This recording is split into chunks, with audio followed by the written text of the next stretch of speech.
Set number 4 और अब हम इसे सॉल्व करना स्टार्ट करते हैं।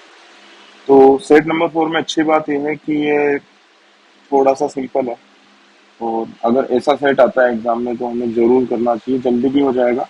बाकी देखने से किसी किसी को ऐसा लग सकता है कि थोड़ा सा कंफ्यूजिंग है, लेंदी है। ठीक है, तो सबसे पहले सेट का मैं डेटा एक्सप्लेन कर देता हूँ आपको।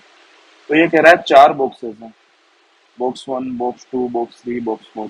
तो देखो मैंने इनका डायग्राम भी बना रखा है नीचे, है ना। तो ज्यादा टाइम लगेगा नहीं मुझे क्योंकि मैंने ऑलरेडी डायग्राम बनाया हुआ है। तो बॉक्स 1, बॉक्स 2, बॉक्स 3, बॉक्स 4, ये चारों बॉक्स हैं। ठीक है, अब ये क्या बोल रहा है, हर एक बॉक्स में 4 कलर की बॉल हो सकती है। मैंने बोला है 4 कलर की बॉल हो सकती है। कितने कलर की बॉल होंगी ये पता नहीं है, मैक्सिमम 4 कलर की बॉल हो सकती है। और कलर क्या है, रेड, ब्लू, ग्रीन और येलो। हो सकता है 4 कलर की ना हो, 3 ही हो सकता है 2 ही हो सकता है 1 ही हो, एक ही कलर की बॉल हो। ठीक है, अब ये कह रहा है कि ये प्रोसीजर करता है। ये क्या कर रहा है, ये बॉल्स मैंने बोला है, इसकी जगह पर मार्बल आप लेना क्योंकि क्वेश्चन के अंदर मार्बल मेंशन्ड है। ठीक है, तो कोई बात नहीं, अगर मैं बॉल भी अगर यूज करूं वर्ड, तब भी आप उसे मार्बल ही समझना। तो ये बोल रहा है कि ये सारे मार्बल्स को शॉर्ट करना चाहता है। ठीक है, शॉर्ट करने का क्या मतलब है कि बॉक्स 1 में कोई एक ही कलर के मार्बल आए, बॉक्स 2 में कोई एक ही कलर के मार्बल आए, बॉक्स 3 में कोई एक ही कलर के मार्बल हो और बॉक्स 4 में कोई एक ही कलर के मार्बल हो। इसको करने के लिए प्रोसीजर ही अपनाता है। ठीक है, ये प्रोसीजर दिया हुआ है इसने, ये कि ये क्या करता है इसको करने के लिए। तो देखो, इसको समझाने के लिए पहले मैं बताया था कि पहले इसके पास में 4 बॉक्स है, बॉक्स 1, बॉक्स 2, बॉक्स 3, बॉक्स 4। तो मैंने मान लिया बॉक्स 1 के अंदर रेड, ब्लू, ग्रीन और येलो चारों कलर की बॉल है। और रेड बॉल का नंबर है R1, ब्लू बॉल का नंबर है B1 और ग्रीन बॉल का नंबर है G1 और येलो बॉल का नंबर है Y1। ठीक है, तो R1, B1 ये सारे नंबर रिप्रेजेंट करते हैं। R का मतलब रेड, ब्लू का मतलब ब्लू, B का मतलब ब्लू, ग्रीन, G का मतलब ग्रीन और Y का मतलब येलो। अच्छा, जैसा कि अब आप लोग वापस ये सोच सकते हो कि जैसा कि मैंने बोला था, जरूरी नहीं है कि बॉक्स 1 के अंदर रेड बॉल हो या जरूरी नहीं है बॉक्स 1 के अंदर येलो बॉल हो। तो कोई बात नहीं, फिर भी मैंने Y1 एक वेरिएबल लिखा हुआ है।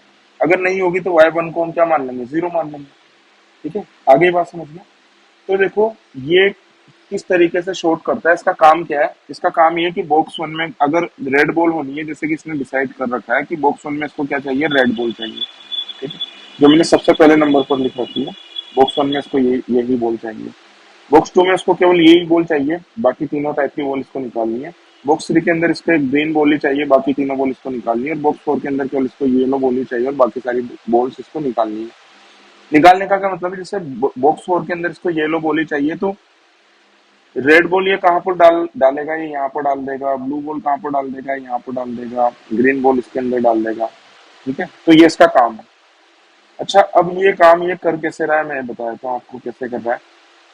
ये क्या करता है, बॉक्स 1 के अंदर सबसे पहले ये इंस्ट्रक्शन लिखे हुए हैं, मैंने इनको पढ़ करके मैं आपको बता रहा हूँ कि बॉक्स 1 के अंदर क्योंकि रेड बॉल इसको रखनी है, तो इन तीनों को वो इसके अंदर डाल देगा। ठीक है, फिर इसके बाद में क्या करेगा, इसके अंदर उसको ब्लू रखना है, ब्लू रखना है तो जितनी भी हो जाएगी, फिर ये जो बच गई तीनों इसको इसके अंदर डाल देगा। ठीक है, इसके अंदर इसको रखना है ग्रीन, ग्रीन रखना है तो जो तीनों बच जाएंगी इन तीनों को इसके अंदर डाल देगा। आ रही है बात समझ में। इसके अंदर है येलो, फिर येलो वालों को वापस कहाँ पर डाल देगा, यहाँ पर। येलो को छोड़ करके बाकी तीनों को कहाँ पर डाल देगा, यहाँ पर डाल देगा। तो इस टाइप का प्रोसीजर करके इसको हर एक बॉक्स में यूनिक कलर की बॉल्स रखनी है। ठीक है, तो कोई बात नहीं, इधर देखो मैंने इनके सबके डायग्राम बनाया हुआ है। तो एक बार जब मैं, जैसे इसने पहले से बोला हुआ है कि बॉक्स 1 के अंदर से रेड कलर की बॉल रखनी है, तो बाकी 3 बॉल इसको इसके अंदर डालनी है, ये वाली, ये वाली, ये वाली। तो जब भी किसी भी एक बॉक्स से दूसरे बॉक्स के अंदर आप बॉल्स डालते हो तो उसके लिए वर्ड यूज करता है रीडिस्ट्रीब्यूशन। ठीक है, तो इधर ध्यान से देखो, पहले रीडिस्ट्रीब्यूशन करने के बाद में इसकी पिक्चर क्या बनेगी, ये वाली। क्योंकि बॉक्स 1 में इसको क्या रखनी थी, केवल रेड बॉल रखनी थी, तो बॉक्स 1 में क्या बच गई, केवल रेड बॉल बच गई और बाकी की 3 बॉल्स यहाँ पर आ गई। तो ब्लू बॉल्स टोटल कितनी हो गई, already blue balls B2 box के अंदर कितनी थी, B2 बॉक्स मैंने गलत बोल दिया, बॉक्स 2 के अंदर ब्लू बॉल कितनी थी B2, और B1 यहाँ से डाली है हम लोगों ने। तो ब्लू बॉल टोटल कितनी हो गई, B1 प्लस B2। ठीक है। सिमिलरली बॉक्स 2 के अंदर येलो बॉल कितनी थी, Y2, और यहां से कितनी आ गई, Y1। तो इसके अंदर टोटल येलो बॉल कितनी हो गई, Y1 प्लस Y2। आ रही है आपको बात समझ में? ठीक है। तो पहले रीडिस्ट्रीब्यूशन के बाद में ये वाला डायग्राम बनेगा। अच्छा, अब कुछ लोग बोल सकते हैं कि जरूरी थोड़ी ना है कि तीनों बॉल ही इधर जाए, हो सकता है पहले वाले बॉक्स के अंदर स्टार्टिंग में Y1 बॉल्स हो ही ना, या येलो कलर की एक भी बॉल ना हो, तो कोई बात नहीं, हम उस केस में Y1 की वैल्यू को 0 मान लेंगे। ठीक है। पर हमें, मैं इन सबको वेरिएबल लेकर के चल रहा हूँ, ताकि जो भी केस अगर 0 मानना हो, 2 मानना हो, 3 मानना हो, तो बाद में भी हमारे पास में ऑप्शन रहे। इसके बाद में एक और रिडिस्ट्रीब्यूशन करता है, अब के बार किसमें करेगा है, तो किसने पहले से बोला हुआ है बॉक्स 2 के अंदर इसको क्या बॉल रखनी है, ब्लू बॉल रखनी है। तो ब्लू बॉल के अलावा जितनी भी तीनों बॉल्स बच जाएगी वो किसमें डालेगा, बॉक्स 3 के अंदर डाल देगा। तो बॉक्स 3 के अंदर रेड बॉल कितनी हो जाएगी, R2 प्लस R3, ये लिख दिया मैंने, R2 plus R3। Green ball कितनी हो जाएगी, G1 G2 G3, ये इतनी हो जाएगी। और येलो बॉल कितनी हो जाएगी, Y1 Y2 Y3। ठीक है। तो ये इसका डिस्ट्रीब्यूशन आ गया। ये कौन सा डिस्ट्रीब्यूशन हुआ, ये हुआ सेकेंड रीडिस्ट्रीब्यूशन। ठीक है। तो उसके बाद की पिक्चर आप आराम से पोस्ट करके इसको देखना, ये वाली बन जाएगी। ठीक है। इसके बाद में एक और रिडिस्ट्रीब्यूशन करना है हमको, थर्ड वाला। तो थर्ड वाला रिडिस्ट्रीब्यूशन क्या हो गया, थर्ड वाले बॉक्स में इसने क्या डिसाइड किया था कि इसको ग्रीन बॉल रखनी थी। अब सेकेंड वाले रिडिस्ट्रीब्यूशन से हमें पता है कि सेकेंड वाला रिडिस्ट्रीब्यूशन जब खत्म हुआ था तो ग्रीन बॉल कितनी हो गई थी, G1 plus G2 plus G3। ठीक है। जगह कम थी इसलिए मैंने प्लस का साइन नहीं लगा रखा, तो कोई बात नहीं, आप प्लस समझ लेना उसको। अच्छा, अब इधर देखो ध्यान से, बॉक्स 3 के अंदर उसको केवल ग्रीन बॉल ही रखनी है, बाकी तीनों को इधर ट्रांसफर कर देगा, इस तरह। ठीक है। इस तरफ ट्रांसफर कर देगा तो देखो रेड बॉल कितनी हो जाएगी यहाँ पर, R2 R3 और R4। ठीक है। और ब्लू बॉल कितनी हो जाएगी, B3 प्लस B4। और येलो बॉल्स कितनी हो जाएगी इसके अंदर, येलो बॉल्स हो जाएगी इसके अंदर Y1 Y2 Y3 Y4। ठीक है। अब देखो यहाँ पर एक बात आपको नोटिस करनी चाहिए कि हर एक बॉक्स की जो येलो बॉल थी ना वो आ चुकी, यानी कि सारी की सारी येलो बॉल्स अपनी सही जगह पर पहुंच चुकी। ठीक है। Y1 पहले बॉक्स की येलो बॉल है, Y2 दूसरे बॉक्स की येलो बॉल है, Y3 तीसरे बॉक्स की येलो बॉल है, और Y4 चौथे बॉक्स की येलो बॉल है। ठीक है। पर सारी ब्लू बॉल, सारी रेड बॉल, सारी ग्रीन बॉल्स अभी अपनी सही जगह पर पहुंच भी सकती है, नहीं भी पहुंच सकती। मैं इसलिए बोल रहा हूँ क्योंकि अगर मान लो R1 R2, R1 नहीं है, R2 R3 और R4 की वैल्यू अगर 0 हो जाएगी, तो मैं क्या बोलूंगा, बॉक्स 4 में थर्ड रिडिस्ट्रीब्यूशन के बाद में एक भी रेड बॉल नहीं बची, यानी कि जितनी भी रेड बॉल है वो किसके अंदर है, बॉक्स 1 के अंदर है। तो रेड बॉल्स भी अपनी जगह पर पहुंच चुकी है, अगर मैं कोई स्पेशल केस कंसिडर करूंगा। पर क्योंकि मैंने वेरिएबल लिया है तो मैं वेरिएबल के हिसाब से बात कर रहा हूँ। तो अभी भी कितनी रेड बॉल्स हैं बॉक्स 4 में, R2 plus R3 plus R4। ठीक है। तो अभी भी जो इसका काम था ना कि एक बॉक्स में एक यूनिक टाइप की बॉल होनी चाहिए, वो अभी पूरा नहीं हुआ। इसके बाद में रिडिस्ट्रीब्यूशन ये कैसे करेगा, बॉक्स 4 से वापस इन तीनों कलर को इधर डाल देगा, इधर डाल देगा। ठीक है। तो इसके बाद का डायग्राम कैसा हो जाएगा, ये मैं बताता हूँ आपको। इसके बाद वाला डायग्राम बन जाएगा ऐसा। ठीक है। इसको मिनिमाइज कर देता हूँ थोड़ा सा ताकि आपको दिख जाए ढंग से। रेड कलर की बॉल्स कितनी हो जाएगी, R1 R2 R3 R4। Blue colour की बॉल्स कितनी हो जाएगी, B3 B4। और ग्रीन कलर की बॉल्स कितनी हो जाएगी, G4। ठीक है। बाकी सारी चीजें वैसी की वैसी रहेगी, बॉक्स 3 के नंबर्स वैसे के वैसे रहेंगे। बॉक्स 4 में इसको येलो बॉल्स रखनी थी, तो वो Y1 Y2 Y3 Y4 आ जाएगी, वो इंटैक्ट रहेगी ऐसी की ऐसी। इसके बाद में नेक्स्ट काम वो क्या करेगा, अगला डिस्ट्रीब्यूशन करेगा वो, क्योंकि इसे बॉक्स 1 में कौन सी बॉल रखनी थी, रेड। तो अब ये दोनों बॉल्स इसके अंदर डाल देगा। तो पांचवा रिडिस्ट्रीब्यूशन के बाद में कैसा डायग्राम होगा, देखो दोनों को साथ में देख लो, मैं इसको मिनिमाइज कर देता हूँ। तो पांचवे रिडिस्ट्रीब्यूशन के बाद में कैसा डायग्राम होगा, ब्लू बॉल कितनी बन जाएगी इसके अंदर, B1 B2 B3 B4। और ग्रीन बॉल आ जाएगी इसके अंदर G4। तो देखो पांचवे रिडिस्ट्रीब्यूशन के बाद में आप डायग्राम देखो एक बार, तो देखो क्या हो रहा है इसके अंदर। ये था फोर्थ वाला, ये फिफ्थ वाला डिस्ट्रीब्यूशन। इसके अंदर क्या पता चल रहा है मुझे कि चारों बॉक्सेस की जो रेड बॉल थी वो बॉक्स 1 में अपनी सही जगह पर आ चुकी है। पहले बॉक्स की रेड बॉल R1, दूसरे बॉक्स की रेड बॉल R2, तीसरे बॉक्स की रेड बॉल R3 और चौथे बॉक्स की रेड बॉल R4। ठीक है। सिमिलरली पहले बी टू बॉक्स के अंदर हमने डिसाइड किया था कि हमें क्या रखना है, ब्लू कलर की बॉल रखनी है। तो पहले बॉल की, पहले वाले बॉक्स की जो बॉल है B1 वो भी B2 बॉक्स के अंदर है, और तीसरे बॉक्स की ब्लू बॉल B3 भी इसके अंदर है, और चौथे बॉक्स की ब्लू बॉल B4 भी इसके अंदर है। ठीक है, काफी हद तक काम पूरा हो गया। इसके बाद में हमें एक और रजिस्ट्रीब्यूशन पूरा करना पड़ेगा।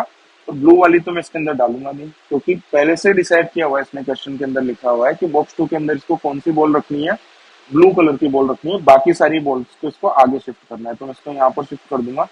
तो छठा रिडिस्ट्रीब्यूशन के अंदर ये वाला डायग्राम बनेगा, ज्यादा डिफरेंस नहीं आएगा, बाकी चीजें वैसी की वैसी रहेंगी।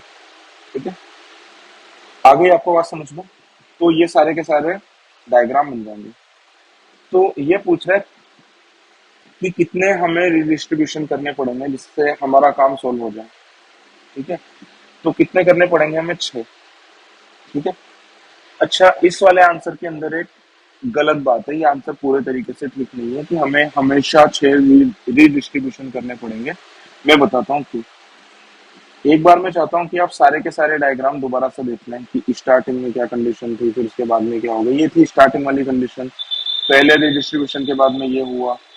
ठीक है, दूसरे के बाद में ये हुआ, तीसरे के बाद में ये हुआ, फोर्थ के बाद में ये हुआ, फिफ्थ के बाद में ये हुआ, और सिक्स के बाद में ये हुआ। ठीक है, चलो इसके बाद में हम लोग क्वेश्चन कर लेते हैं। तो ये कह रहा है what is the maximum number of redistribution required for sorting all the marbles as per his requirement. तो ये पूछ रहा है कि डिस्ट्रीब्यूशन रीडिस्ट्रीब्यूशन का ज्यादा से ज्यादा नंबर क्या हो सकता है कि हर एक बॉक्स में अपने यूनिक कलर की, जो कि इसने कलर भी मेंशन किया हुआ है, उस कलर की बॉल आ जाए। जैसे कि बॉक्स 1 के अंदर रेड आ जाए, बॉक्स 2 के अंदर ब्लू आ जाए। तो मैक्सिमम कितने करने पड़ेंगे। तो ध्यान से देखो, मैक्सिमम कितने पड़ेंगे, करने पड़ेंगे, इसका आंसर आ गया 6।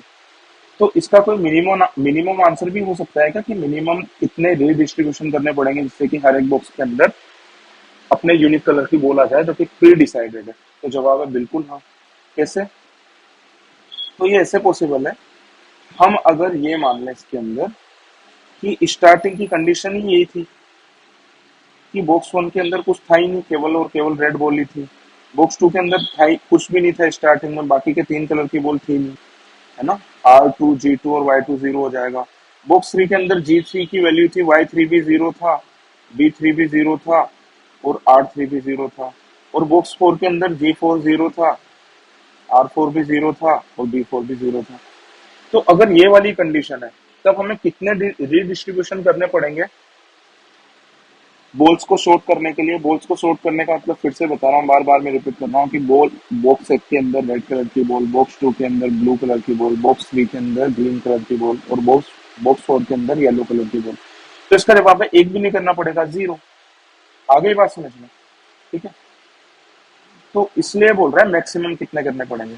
क्या इसका आंसर एक भी हो सकता है। तो जवाब है बिल्कुल हो सकता है। एक कैसे होगा, देखो मैं भी बताया था। मान लो कि इसके अंदर बॉक्स 1 के अंदर G1 और Y1 की वैल्यू है 0, मतलब दो ही बॉल थी। इसके अंदर R2 G2 और Y2 की वैल्यू है 0, मतलब इसके अंदर केवल ब्लू ही बॉल थी।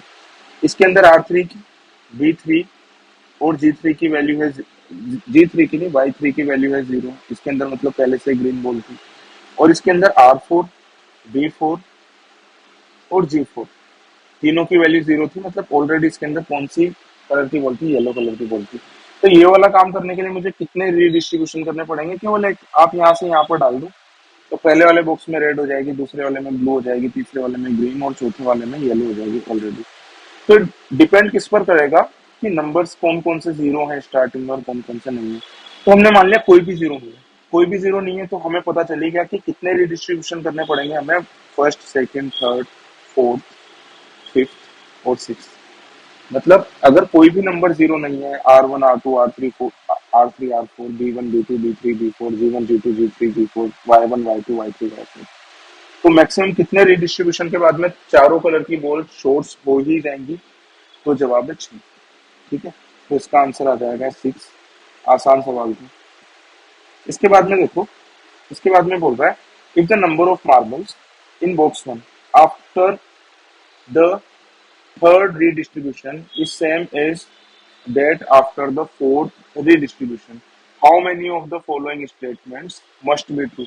देखो इस वाले वर्ड की तरफ मैं आपका ध्यान खींचना चाहूंगा, मस्ट बी ट्रू।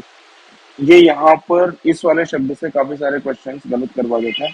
एक इसी का ही भाई क्या होता है, मस्ट बी ट्रू की जगह पर क्या आ जाता है, कुड बी ट्रू, है ना। तो अगर ये दोनों वर्ड्स हैं, इन्हीं से आंसर डिसाइड होगा आपका। अगर मस्ट बी ट्रू है इसका मतलब है पक्का 100% ट्रू होगा ही होगा, और कुड बी ट्रू का मतलब है आपको ऐसा ऑप्शन सेलेक्ट करना है जिसके सही होने के थोड़े बहुत भी चांसेस है, तब आप क्या कर सकते हो, कुड बी ट्रू वाला सेलेक्ट कर सकते हो। ठीक है, तो चलो मस्ट बी ट्रू वाला हमें सिलेक्ट करना है। तो देखो सबसे पहले ये जो भी बोल रहा है वो हम करते हैं। तो ये कह रहा है बॉक्स वन के अंदर हमें डायग्राम देखना है। कब का डायग्राम देखना है, थर्ड रीडिस्ट्रीब्यूशन के बाद का डायग्राम देखना है। ठीक है, तो ये कह रहा है बॉक्स वन के अंदर थर्ड रीडिस्ट्रीब्यूशन जब हुआ था तो उसके अंदर जो टोटल मार्बल थे वो कितने थे, जो मार्बल फोर्थ रीडिस्ट्रीब्यूशन के बाद में थे। आ रही है बात समझ में, थर्ड और फोर्थ रीडिस्ट्रीब्यूशन का डायग्राम हम लोग खोल लेते हैं। ठीक है, तो ये डायग्राम हमने खोल लिया। तो बस जो जो ये बात बोल रहा है वो बात हम लोग देख लेते हैं। तो आप ये देखो, यहाँ पर थर्ड थर्ड रिडिस्ट्रीब्यूशन में कितनी बोल्स थी, टोटल R1, और यहाँ पर कितनी बोल्स हैं, R1 plus R2 plus R3 plus R4 plus B3 plus B4 plus G4। तो ये कह रहा है ये नंबर सेम है, मतलब ये कह रहा है कि R1 ही यहाँ पर थी और R1 ही यहाँ पर है। इसका एक मतलब इनडायरेक्टली क्या ये नहीं हो गया कि बाकी सारे के सारे नंबर जीरो हो जाएंगे। कौन कौन से नंबर जीरो हो जाएंगे जिसको मैं रेड हाईलाइट कर रहा हूँ, R2 R3 R4 B3 B4 और G4, ये सारे के सारे नंबर्स कैसे हो जाएंगे, जीरो। केवल इसी केस में तो बॉक्स वन के अंदर थर्ड रीडिस्ट्रीब्यूशन के बाद में और फोर्थ रीडिस्ट्रीब्यूशन के बाद में इक्वल मार्बल्स होंगे या इक्वल बॉल्स होंगे। आ रही है बात समझ में। अच्छा, तो इसकी कंडीशन क्या है, मैं जूम करके बता रहा हूँ। R2 भी जीरो होगा, R3 भी जीरो होगा, R4 भी जीरो होगा, B3 भी जीरो होगा, B4 भी जीरो होगा और G4 भी जीरो होगा। फिर से मैं एक बार बता देता हूँ, B3 का मतलब क्या है, B stands for blue and 3 stands for third box. कि थर्ड बॉक्स में स्टार्टिंग में जो ब्लू कलर की बॉक्स थी वो है इसका मतलब। तो चलो हमारा कंक्लूजन क्या क्या आ गया, R2 R3 R4 B3 B4 and G4 will be zero, मतलब they must be zero, all these 6 number must be zero. तो चलो हम लोग इसको सॉल्व करते हैं। तो ये क्या बोल रहा है, the number of blue marbles in box one is zero. ठीक है, तो the number of blue marbles in box one is zero, मतलब ये किसके लिए बात कर रहा है, ये बात कर रहा है, मैं आपको बता देता हूँ, ये बात कर रहा है B1 is equal to zero. तो क्या ये वाली बात सही है, तो जाकर के देखो क्या B1 is equal to zero आया था यहाँ पे। तो B1 is equal to zero नहीं आया था, क्या आया था, B3 इक्वल टू जीरो और B4 इक्वल टू जीरो आया था। ठीक है, the number of blue marbles in box three is zero, यानी कि ये बोल रहा है B3 is equal to zero. तो ये वाली बात तो सही है।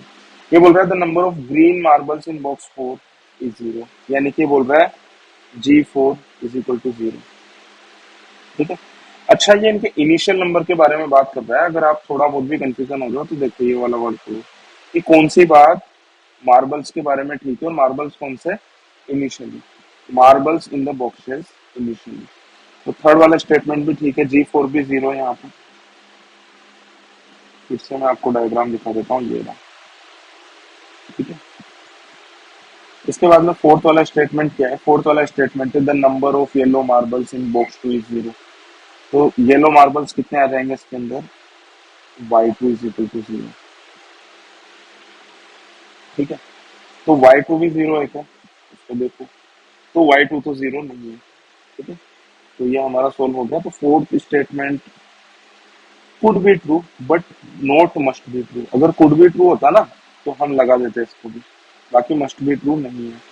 तो इसके अंदर कौन कौन से स्टेटमेंट ट्रू आया, ये वाला ट्रू आया, ये नहीं आया। तो कितने स्टेटमेंट ट्रू है इसके अंदर से, मस्ट बी ट्रू तो दो। सवाल यही था, how many statements must be true. ठीक है, क्वेश्चन नंबर 3 पर चलते हैं।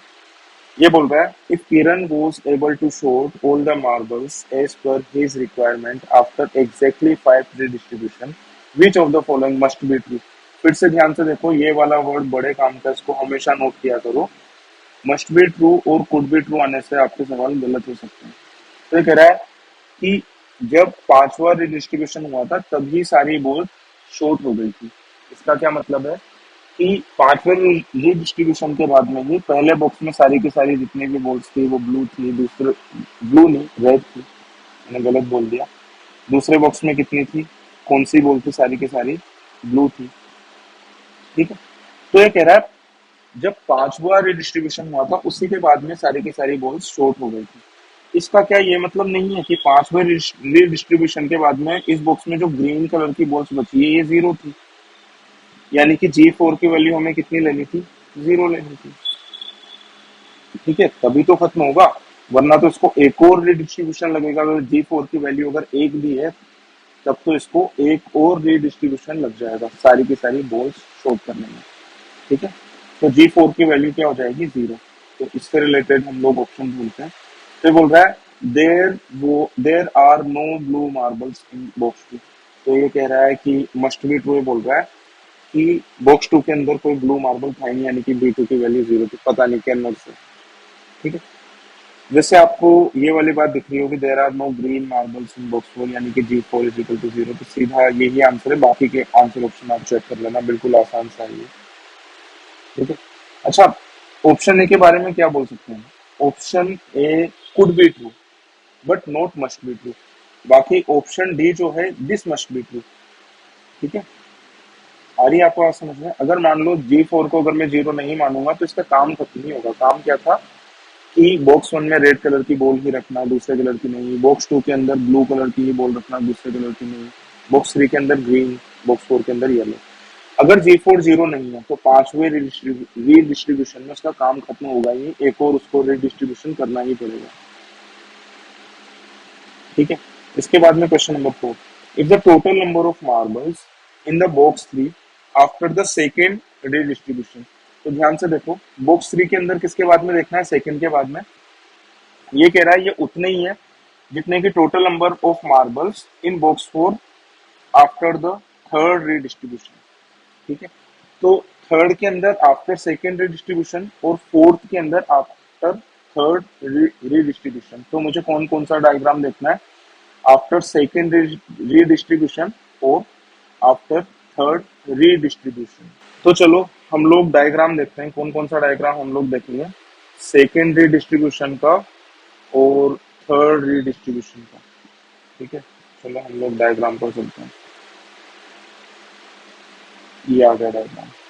तो ये कह रहा है सेकेंड रीडिस्ट्रीब्यूशन के बाद में बॉक्स थ्री के अंदर जितनी बॉल है, तो कितनी बॉल्स हैं इसके अंदर, चाहो तो हम लोग लिख भी सकते हैं।